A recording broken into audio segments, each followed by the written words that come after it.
Sifiwe. Jioni ya leo niko na wazo fupi la kututia nguvu na kuamka katika usingizi ambao tumelala sana.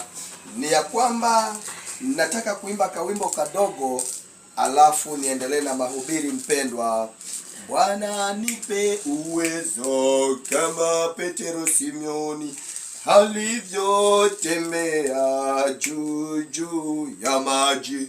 Ninatembea lakini bado nazama, ni kwa sababu imani yangu Baba. Ewe tembea, mwanangu tembea, tembea, mwanangu tembea.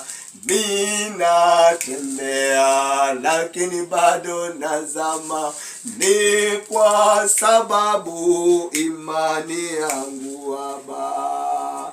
Yesu nipe uwezo kama Petero Simeoni alivyotembea juu ya maji. Asante sana. Napenda kuimba hiyo nyimbo ya kwamba Bwana nipe uwezo ili imani yangu iwe imara na imani yangu isitingike.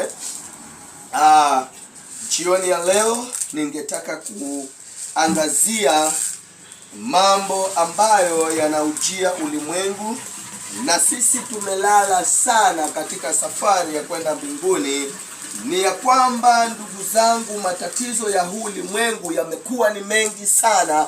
Watu wanaenda mbio huku na huku wakitafuta amani, lakini amani imetoweka duniani kwa sababu ya maasi ya wanadamu. Yameongezeka, yamekuwa mengi. Kila kukicha ni vilio, dunia inaomboleza. Ni kwa sababu watu wamemwacha Bwana, watu wamesahau kumuita Mungu katika maisha yao, katika matatizo yao wamesahau kumuita Mungu. Naye Mungu anasema, niite nami nitaitika. Tuangalie katika kitabu cha Yeremia ni 33 fungu la 3 linasema, niite nami nitaitika, nitakuonyesha mambo makubwa magumu msiyoyajua. Naye Baba ni mwaminifu, anasema niite nami nitaitika. Lakini wanadamu wa leo wameliacha neno la Bwana, wameliacha neno la Mungu. Kila mmoja anakimbia mbio, kila mmoja anaenda huku na kule akitafuta mambo